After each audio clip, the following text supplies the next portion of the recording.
Бизден чочудубу ким билет. Ошондон кийин кызды биздин туштан апасы коштуп алып өткөрүп коюп жүрдү. Бир топ күн туттугуп жаман болдук.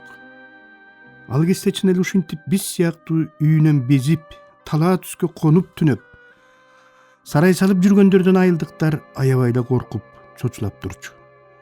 Мындай коктугулу тиштеген курулуш бригадаларынын арасында биз өңдүү армиядан келген кызыл бут бос балдар менен бирге кээде турмушун талкалап алган, мурда кийин кырсыктай калып түрмөгө түшүп чыккан кишилер да кездеше калчу.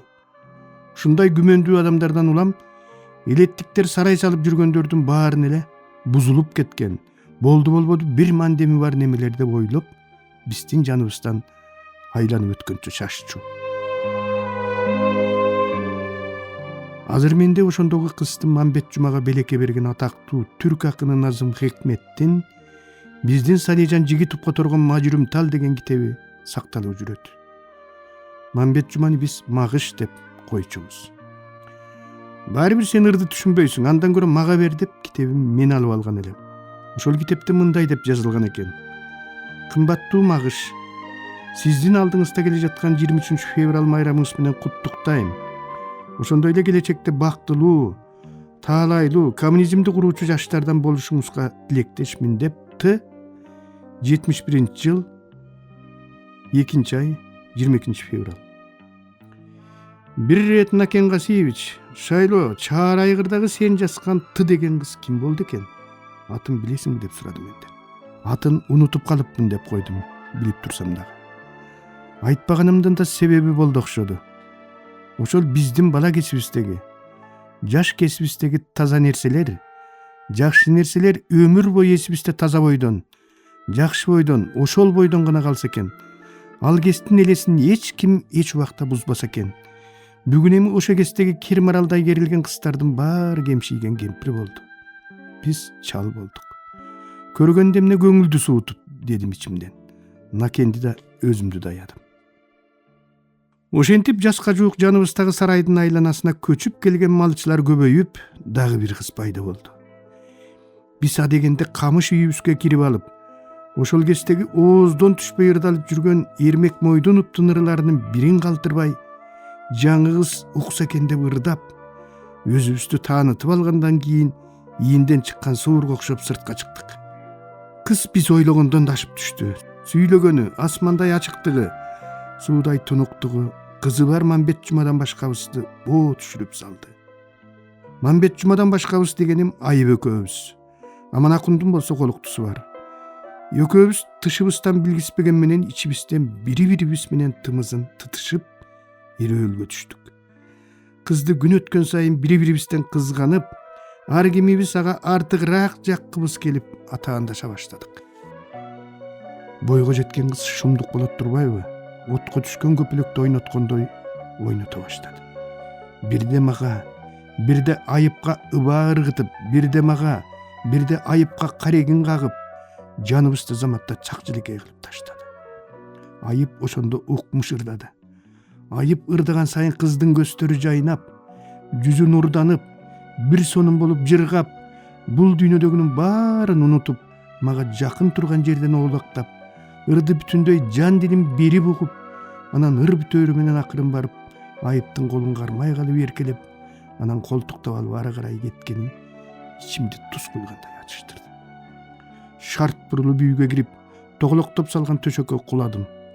Сыртта экөөнүн күлкү аралаш сүйлөшкөнү жүрөгүмдү таарып, ал кыздын алдында эми мен эч качан Айыпка тең боло албастыгымды, ал кызга Айып ырдагандай ырдап бере албастыгымды, Айыпка окшоп жетелешип баса албастыгымды, ал тургай Айыптай мылтык ата албастыгымды моюнга алгым келбей, жинди болуп туталанып жаттым. Ошондон баштап эч нерсеге көңүлүм чаппай, эч ким менен сүйлөшпөй дулуюп, өзүмчө барып ылай жасап, ары карап алып кыш коюп, өзүмдү өзүм жалгыз сезип, бактысыз сезип, Айыпты да кызды да жети желмогусумдай жек көрүп, аларга жолугум келбей, кошулгум келбей, өзүмчө бөлүнүп иштеп калдым. Бирок бир айдан кийин баягыл сезимдер эмнегедир чар учкандай тарады. Ошондо кадимкидей жеңилдей түштүм. Ичимдеги кызганыч, кызга кантип жаксам, экөөнүн ортосуна кантип от жагып, экөөнү кантип жамандык кылсам деген ойлорум өзүнөн өзү жок болду. Анан баягы мени жинди кылган кызды карасам, андай деле акыл эстен танып ашык боло тургандай сулуу эмес экен. Ийерди жука, мурду бир кызыктай, териси этине жабышкан, тыртайган арык кара кыз экен. Сүйрөйүп көзүмө жаман көрүнүп кетти. Ошондон тартып анын сүйлөгөн сөзү да, күлгөн күлкүсү да жагымсыз сезилип, кулагыма орой угулуп туруп алды. Кечээ эле ага жалындап күйүп жүргөнүмдү эстегенде жете өмүрүм жерге кирип уялчу болдум. Бара-бара баары мурдагы калыбына келди. Менин да, Айыптын да сүйүүсү өштү. Биздин кызга деген алгачкы эңсөөлөрүбүз, аптаптуу сезимдерибиз ак муздун аяз каланган коктусунда качандыр бир ушул жерден өткөн кездерде гана кылт деп эске түшө калчу эстеликке айланып, биротоло чаар айгырда кала берди. Кийин Кой Сарайды тамы менен бүткөрүп, ак муздан көчүп Башкайыңды деген айылга, жаңы объектиге көчүп кеттик. Райондогу алдыңкы курулуш бригадаларынын катарында макталып, МСОдон премия алып, ат башынын көзгө басар жалгыз ашканасына бир күндө 2 жолудан кирип, бир жума жерге сууга батпай күпүлдөп жүрдүк. Биздин айыл ушак айың менен жаңылыктардын температурасын дайыма шурунун оозунан уккандары менен текшерчү. Сырттан кирген бат менен кечээ эле Ачак айыңдын көчөсүндө бөтөлкө сүйлөп жүргөн Дүйшөнүн уулу МСОго иштеп кеткен оңолгон окшойт. Тим эле Касымдын балдары биздин айылда жок, момпусу жеп калыптыр деп шуру өтүп кетти деп кобурады. Башкайыңдыдан биз медпункт салдык. Аманакул менен Айып кетип, бригадабызга түрмөдөн жаңы эле чыккан Наамат менен Парторуктун уулу Кудус келип кошулду.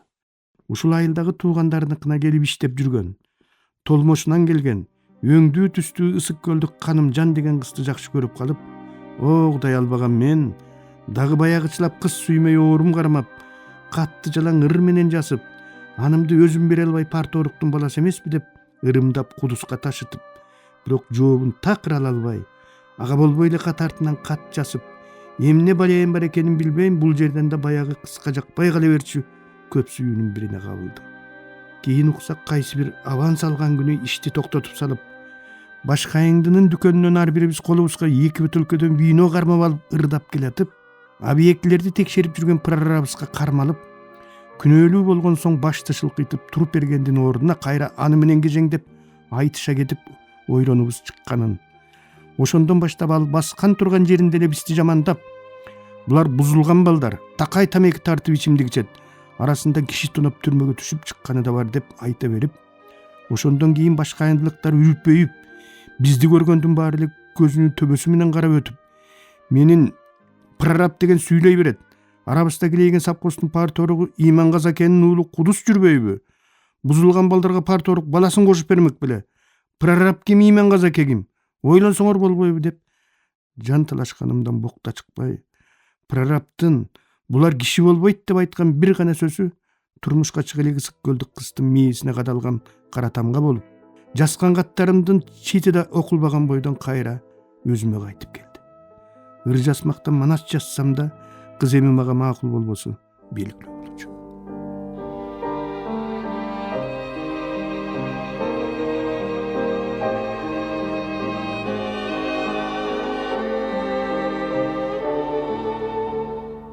Баягы бала кезимдеги энемдин алма жеген кыздар сулуу болот дегени, анан мени эне чоңойгондо алма сүгөп ысык көлдөн аялалам дегеним, эми такыр ишке ашпай калаарын жүрөгүм сезип, ичимден прорабты сөгүп, аман болсом киши болгондо сага көрсөтөм деп кекенип жаттым.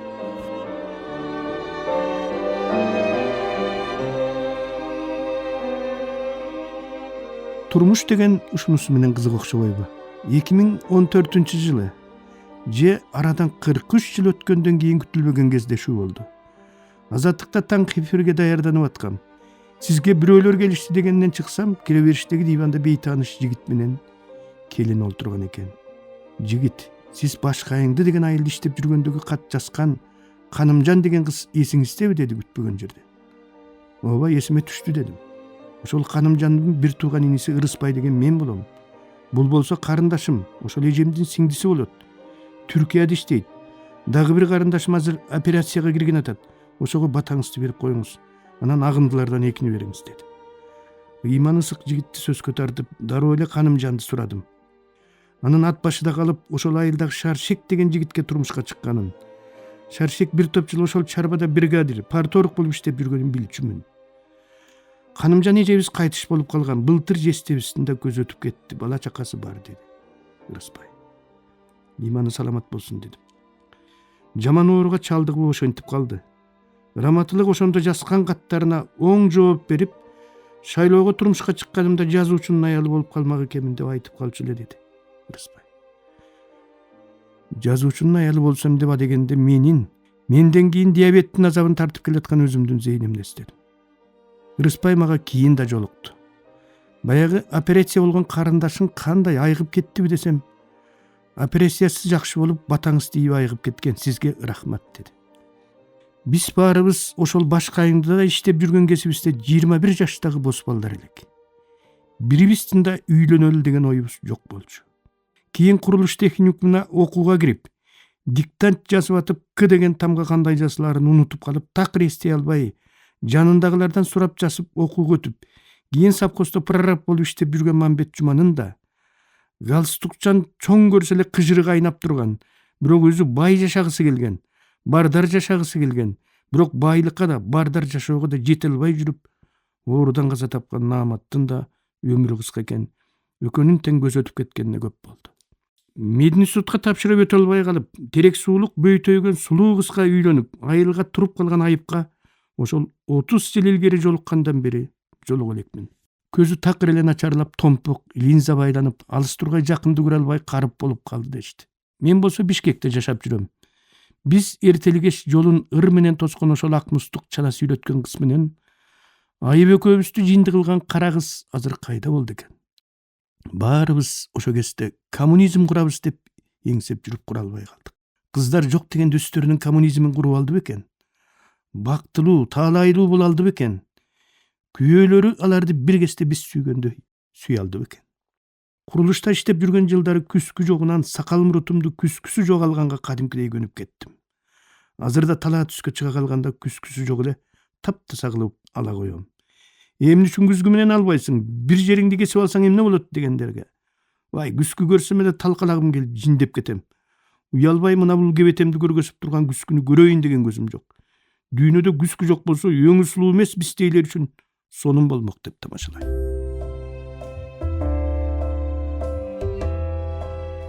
Ат башыга жаз келди. Ичим уйгу туйгу болуп, эмне болуп жатканымды билбей буулугуп жүрдүм. Көрсөм мага да жаз келип, ыр жаза коймой, оорум кармай баштаптыр. 2 ырымды облустук Нарын Правдасы гезитине жөнөтүп жибердим.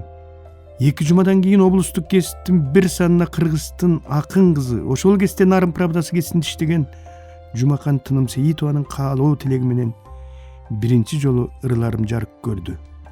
Кубанганымды айтпа. Бассам турсам гезит колуман түшпөйт. Кимдир бирөөлөргө көрсөткүм, мактангым келет. Ошондон кийин такыр иштегим келбей, курулуштан кетсем деп дел өрүп калдым.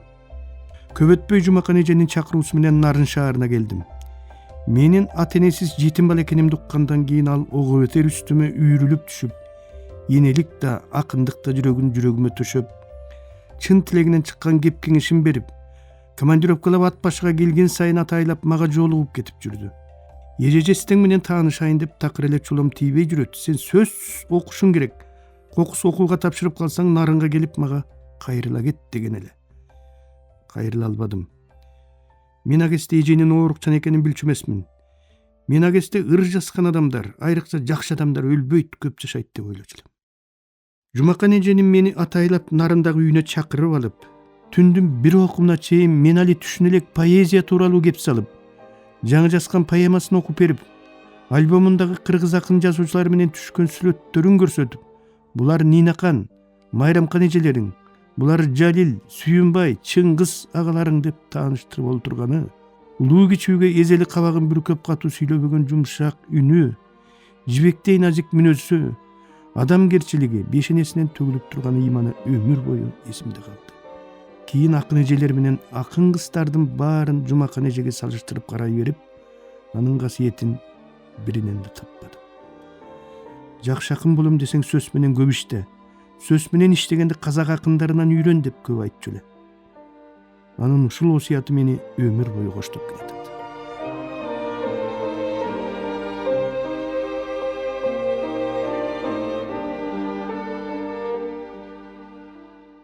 Ошондон көп өтпөй эм соодон бошодум да райондук кесипке кабарчы болуп орноштум.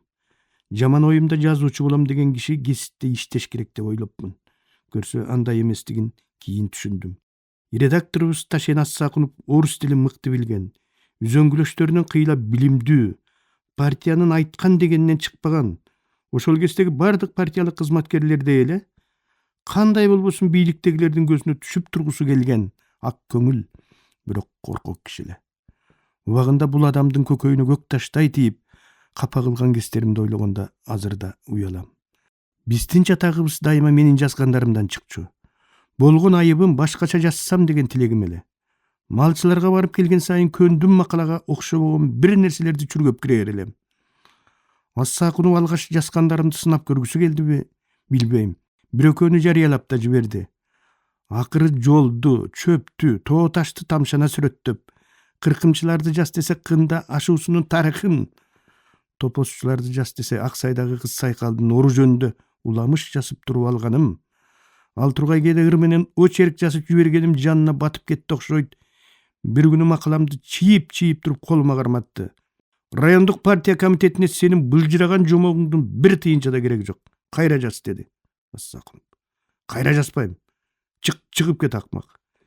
Эшигин тарс жаап чыгып кеттим. Ошондон тартып редакциядан кеткенче Ассакунов менен менин отум дегеле күйүшпөй койду.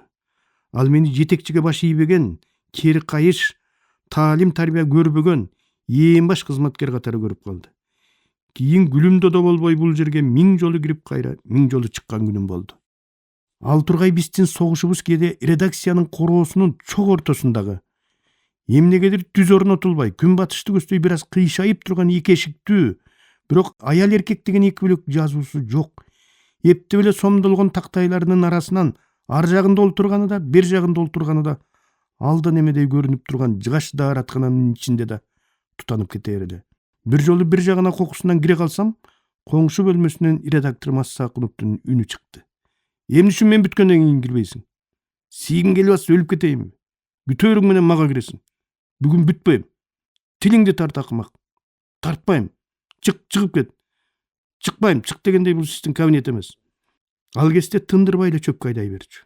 Кээде 8 орундуу дебитин өзүнүн мектепте окуган, бою бир топ эле кичинекей Турат деген уулуна айдатып алар эле. Турат, чакаңды камдап тур, басмакананын чоң көчүк катындары түшөт азыр. Зуура каягына олтурса, чакага таш толтуруп, дароо бер жагына кое сал. Тең салмактап алып айдабасак, дөңгөлөктү жарып алып жолдо калбайлык деп турар эле жарыктык. Ассакунов. Кээ бирде редакцияны жаап салып, жумалап, 10 күндөп кетчүбүз. Чөбөнөктүгү сейилдеп калды дегенде да дем алыш бербей чарбаларга айдап турчу. Ошондой күндөрдүн бир жекшембисинде биздин редакцияны Акмустун Кургаккоо деген жерине алып барып таштады. Парторг Календер деген киши экен, а дегенде Кутманбай карыянын сарайына даярдап койгон койго бата кылдырды. Биз анан айры чалгыларыбызды ийнибизге салып, чөп чабакка илкидик. Чоң шашке болуп калган маал.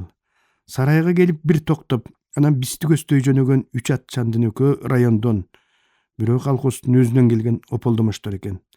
Алар жаныбызга бастырып келип алап алды, сурамыш этип бир аз турду да кечкеде эле тетиги тумшукка чейин чаап бүтүргүлө деп кайра артка тартты. Алар жүлүндөй сосолонуп түтүн чыгып, койдун эти бышып аткан сарайга барып түшүп, бир топтон соң аттанды. Биз баягы тумшукка жете бербесек дагы итапкан жерди чаап салдык. Кечке жук ишти жыйыштырып сарайга чубадык.